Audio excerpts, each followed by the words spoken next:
E agora nós vamos conhecer a história de vida de Tiago Passos. Com apenas 12 anos de idade, ele entrou para o mundo das drogas, se tornando dependente. Tiago traficava e também cometia furtos. Um dia ele conheceu o libertador e se tornou livre. E hoje ele vive uma vida plena. Ele e a família servem a Deus. Bem-vindo, Tiago. Obrigado, Que privilégio ter você aqui nesta noite. Amém, eu que agradeço.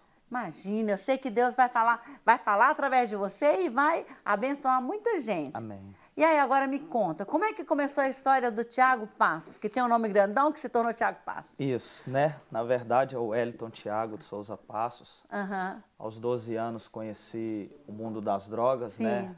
Primeiro estágio, o cigarro, Sei. posteriormente a maconha, chegando ao crack. Sim.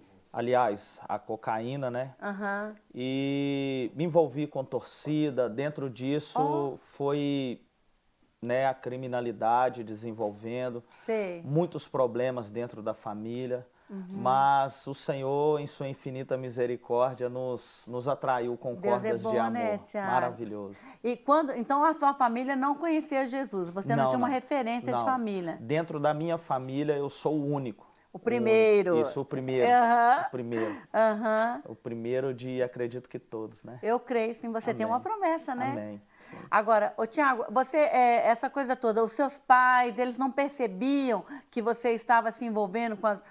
Como é que foi? Foi na escola, vizinho, como é que foi isso? O que acontece? Quando eu comecei a fumar o cigarro, foi através da minha mãe. Minha mãe era fumante. Dependente, aham. Minha sim. mãe fumante. E por 20 anos ela fez o uso do cigarro Sei. e eu comecei a fumar acendendo cigarros para ela. E a vê se partir pode. de quando ela ia nas festas, e aí eu comecei a fumar literalmente escondido mesmo. A partir das amizades eu comecei a usar a maconha e a cocaína. Sei. E esses negócios de você se envolvendo com essas drogas e depois essas coisas de torcida e tudo mais, eram as más companhias mesmo que te levavam? Eu sempre falo más companhias porque não era boa, né? Exatamente. Hoje a gente tem uma perspectiva errada das companhias que a gente anda. A ciência diz que os amigos eles têm um poder de influência maior do que o próprio pai e a mãe. Menino, é mesmo? E isso é muito ilusório para a gente acha que isso de verdade não acontece. Mas, assim, eu tive a minha opinião, a minha opção de escolha, vamos dizer. Entendi. Mas eu decidi usar, porque a galera toda usava. Todo mundo estava fazendo. E, assim, por incrível que pareça, foi mesmo por deixar levar pela amizade mesmo, pela, né, o companheirismo, vamos dizer assim, que eu entrei nesse mundo. Até era uma coisa que você nem desejava, eu acredito. Sim, Mas como estava todo mundo fazendo? Exatamente, eu fui mais por curiosidade. Sim. Fui mais por curiosidade e tal, até chegar ao ponto de não conseguir largar mais. Qualquer passeio, qualquer festa, tinha que ter a droga. Aí você não se movimentava mais, não vivia mais se não fosse usando a droga? Eu cheguei ao ponto de... a minha esposa até brinca muito. Na verdade, esse testemunho é dela, né? De propriamente dito. Quando a gente ia fazer compra, a primeira coisa que eu punha no carrinho era a cerveja. Uau. Não era nem o leite do meu filho mais velho, era sempre a cerveja. A primeira coisa que ia para o carrinho era a cerveja. A sua prioridade naquele tempo. Exato, de tão elevado que estava o uso da droga, o alcoolismo, a dependência mesmo. Então, Tiago, como é que você acordou desse pesadelo aí? Já era casado, já tinha criança? Sim, já tinha o meu filho, o Tiago, que hoje tem 8 anos, nós já tínhamos ele. Casamos após 6 anos de namoro, fomos morar juntos, na verdade. Depois que conhecemos a Jesus, que houve o casamento. Entendi. Mas no dia 6 de janeiro de 2013, 2019, agora faz 6 anos, já comecei à noite, porque era assim, o fim de ano era bastante agitado. Nossa. A partir do Natal já era a festa, né, como o povo diz. E depois de uma semana de droga, de bebida, a minha esposa, eu acho que já cansada da situação que vivia, mesmo sem saber que eu usava droga, tinha uma desconfiança. Escondia? Sim, usava dentro de casa e na rua, mas isso era algo meu. Sei. Eu nunca dei espaço para minha família falar sobre isso, desconfiar de alguma coisa. Mas você cuidava da família, alimentação, proteção, aquela coisa? Cuidava, assim, da minha maneira. Parecia perfeito, isso, mas só ela que sabe. Isso, exatamente. E aí, nessa sexta-feira, no dia 6 de janeiro, há 6 anos atrás, ela saiu da fábrica de costura que a gente tem. Vamos para a igreja, hoje eu quero ir numa igreja. Uau. E eu falei assim, não vou não. Eu já estava bebendo e já tinha usado a droga. Falei, eu já bebi, a desculpa que todos nós arrumamos, né? Já bebi e eu não vou. E ela, olha, eu vou então. Eu falei, então vai. Cedida. Mas já pensei assim, vou ficar livre. Hoje, posso fazer o que eu quiser. Tô tranquilo. E aí eu pus uma música no som e fui bebendo, fui me drogando. Mais ou menos uns 30 minutos que ela saiu de casa, literalmente o Senhor entrou na nossa casa.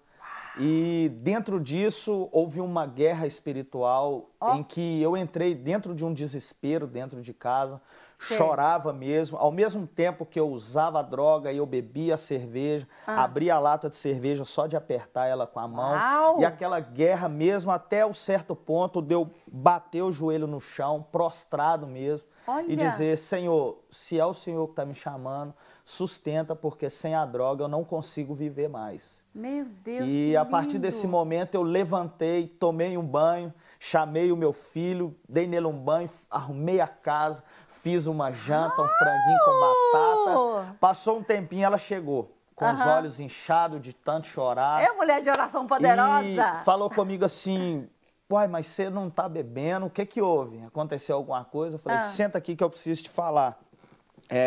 Nunca mais você vai me ver colocar uma bebida na boca. Que e ela lindo, falou comigo, eu já ouvi isso muitas vezes. Oh, meu Deus. E de fato eu já tinha ouvido mesmo. E eu contei tudo para ela o que havia acontecido. E aí quando ela me falou, ela chegou na porta da igreja e o pastor Gilberto, um abraço, pastor. Amém, meu também, pastor. Ela falou que chegou na porta, o pastor perguntou a ela o que ela havia ido buscar naquele lugar. Sim, sim. E ela falou, eu vim buscar a mudança e a restauração da minha família. Graças a Deus. E através disso, nós nunca mais até então, e acredito que não vai haver uma oportunidade de sair da presença do Senhor. E então, agora você já foi consagrado ao pastorado, e como é que é o ministério, pastor, a sua vida? Tem 1 ano e 6 meses como pastor presidente, né, de Missões Vida, lá em nossa cidade, Mateus Leme. Entendi. Estamos começando um ministério ainda, né? Há quem diga para uma igreja, vamos dizer, se existir, a partir dos 3 anos, 4 anos. Então a gente não tem pressa, a gente está nós somos no reino, pisando nos degraus que tem que ser colocados os pés. Estamos caminhando de acordo com aquilo que o Senhor quer que a gente caminhe. Sim. E assim, a minha vida é uma vida voltada em oração. Que bom. Então, que bom. A gente ora bastante para que o ministério seja da forma que o Senhor instituiu. Amém, eu concordo. Né? A gente tem muitos sonhos de ver a igreja explodir, mas de vai acontecer, já está isso acontecendo em nome de Jesus. Mas a gente sabe que tem um tempo para isso. É verdade, né? Um processo, Exatamente. Né? Eu acho muito legal do apóstolo Paulo, ele sempre, quando ele ia pregar em alguma cidade, se a gente observar, ele não levantava um líder de pronto. Porque é mais fácil levantar um líder imaturo e ele matar toda a cidade do que ele ir lá pregar o evangelho e deixar essa cidade sem líder nenhum. E depois, quando ele voltava, ele procurava aqueles que sustentaram na fé mesmo. Sim. E é dentro desses que ele levantava um líder. Maravilhosa estratégia, pastor. Então a gente não tem essa pressa. Sim. A gente assim tá tranquilo. Na direção do Senhor. Na direção do Senhor. Pastor, agora me conta, você está trabalhando também com o pessoal que está usando droga? É uma coisa específica ou você está acolhendo todo mundo que chega? Isso. Hoje eu sou um dos coordenadores do CRASE, a comunidade terapêutica que a gente tem lá em Mateus Leme, onde o diretor é o pastor Hélio Lança, né, juntamente com a sua esposa, a pastora Marta. Sim, conheço. E estamos lá, eu, pastor Marcelo, pastor Joaci, estamos hoje lá com cerca de 26 dependentes químicos.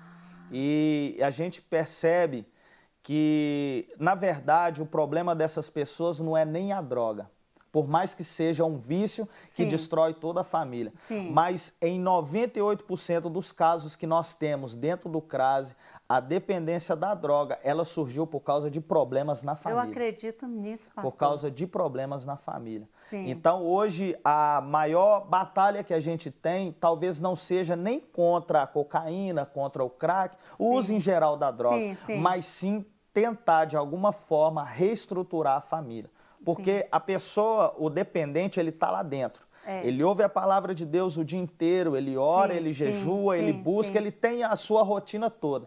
Só que em casa, as pessoas não têm a mesma vivência. Quando ele volta para casa, ele encontra aquilo que provocou a situação. Exatamente. Então, se ele volta e ele não encontra a família com uma estrutura para recebê-lo, a tendência dele voltar para as drogas é muito mais fácil.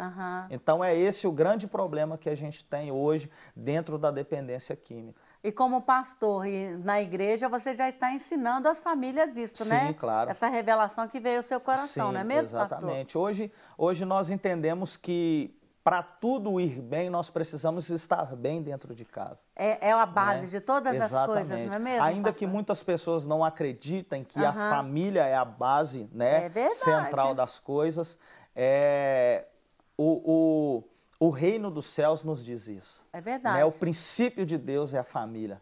Com muitos filhos semelhantes ao Senhor Jesus Cristo. Aleluia. Pois é. Pastor, olha, eu tenho certeza absoluta que Deus hoje separou algumas pessoas para estar nos assistindo. Amém. E essas pessoas podem estar agora no meio da família, pensando em se separar, ou com violência doméstica. A gente está ouvindo tanto falar sobre isso, não é mesmo? Sim. Ou então está envolvido com algum tipo de vício, porque tem a droga. Mas existe pessoal que joga, perde até a casa, a família por causa do jogo. Existe a pornografia, que a gente vê tanto falar sobre isso, não é? Sim. Tanta violência, não somente aquelas coisas ditas, mas são tantos vícios, tantas cadeias que só Deus pode quebrar mesmo.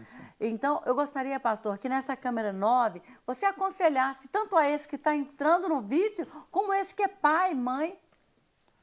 Olha, eu gosto muito de dizer o seguinte: a curiosidade, ela é um problema muito grande que a gente tem. Hoje é triste a gente ver que pessoas dentro da igreja se atraem mais pelo mundo lá fora do que propriamente pela palavra de Deus. Pastor. Eu ouço muito as pessoas se alegrarem, e de fato isso é bom, de nunca ter ido para o mundo. Mas elas, com uma palavra por trás, elas estão curiosas para saber o que tem lá fora. Desejando uma coisa proibida, que é melhor não experimentar. Exatamente.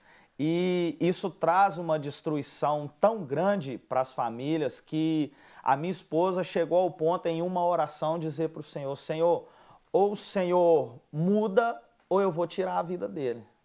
Uau, menino, já é a segunda pessoa que fala isso, que estava querendo isso é para que vocês entendam o quanto a curiosidade pelas coisas do mundo pode causar destruição de toda e qualquer família. Verdade. Não existe família A ou família B, isso vai acontecer só com fulano, que não vai. Nem classe social também, né, pastor? Exatamente. Está acontecendo em tudo quanto é lugar. Eu conheci um aluno de uma clínica em Betim. Sim. Ele era engenheiro químico da Petrobras. Olha só. Ele era cara excepcional. Instruído, com uma boa vários cursos, uma posição social legal, mas por causa da droga destruiu a sua vida, destruiu a vida dos filhos, da esposa, da família da esposa, da família de outras pessoas. Então, assim, se você aí, meu amigo ou minha amiga, tá com uma curiosidade disso, tira isso da sua cabeça. Isso mesmo, né? Tira isso da sua cabeça. Eu concordo com você, pastor. Essa curiosidade, ela precisa ser retirada, essa raiz maldita, tem que ser arrancada. Ela precisa ser tirada de dentro de nós, em nome de Jesus. E o pai que está agindo desconfiado, mas não tem certeza, a mãe, a esposa, o que você aconselha, pastor? Olha, eu aconselho o seguinte: seja franco, verdadeiro. Né? Tem que confrontar. Exatamente. Eu vejo assim, tem muitas famílias que estão prendendo os filhos, né? E existe um ditado que quanto mais você aperta, mais isso. escapa pelos dedos. Por que que a gente tende a essa rédea? Porque a gente perde a confiança nos filhos e os filhos também automaticamente perdem a confiança de nos relatar aquilo que de abrir o coração, que está acontecendo em sua vida.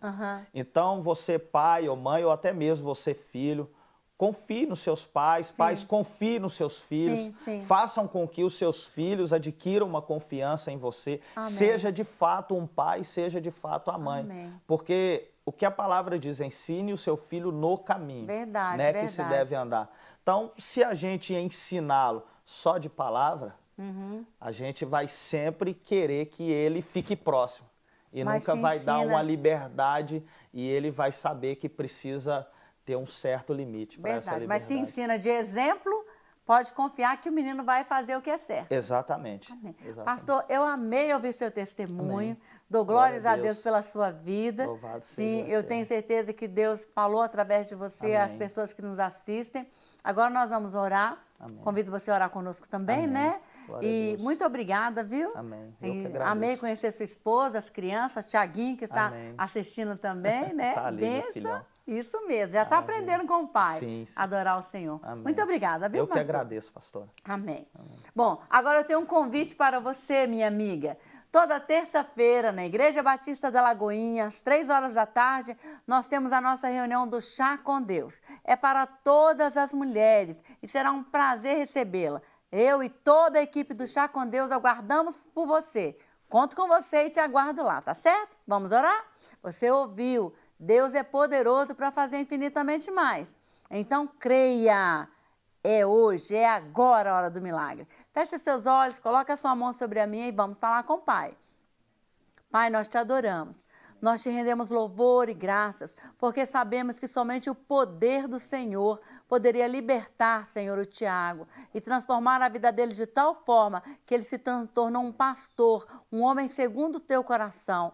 E o Senhor veio, Senhor, ouvindo a oração da sua esposa e está formando, junto com eles, Pai, uma família tão linda. Por isso eu te agradeço por este milagre. E eu sei que essa família será um luzeiro para todas as outras famílias. Mas nós oramos, ó Deus, por esta pessoa que nos assiste, que está agora no meio do redemoinho, do furacão, que não sabe o que fazer, nem como orar, nem a quem pedir ajuda. Nós oramos agora para que os olhos do Espírito sejam abertos e que esta pessoa receba agora, em nome de Jesus, a paz do Senhor e que a resposta venha, que a direção venha e que esta família, esta pessoa, esta casa seja totalmente restaurada, que as cadeias do vício caiam e que esta família seja unida no nome de Jesus Cristo. Pai, nós oramos, te agradecemos por tudo que o Senhor fez e está fazendo nesta noite, em nome de Jesus Cristo. Amém? Obrigada pela sua companhia, Deus te abençoe, Deus abençoe a sua vida e toda a sua casa. Tem mais programas vindo por aí, estou te aguardando lá, certo? Lembrando, sem Jesus não dá para ser feliz. Não quer ficar um segundo por fora da nossa programação? Agora você pode nos acompanhar através das plataformas digitais. Não perca tempo, acesse, curta e siga-nos. Fique por dentro de tudo o que acontece por aqui. Rede Super, inspirando você.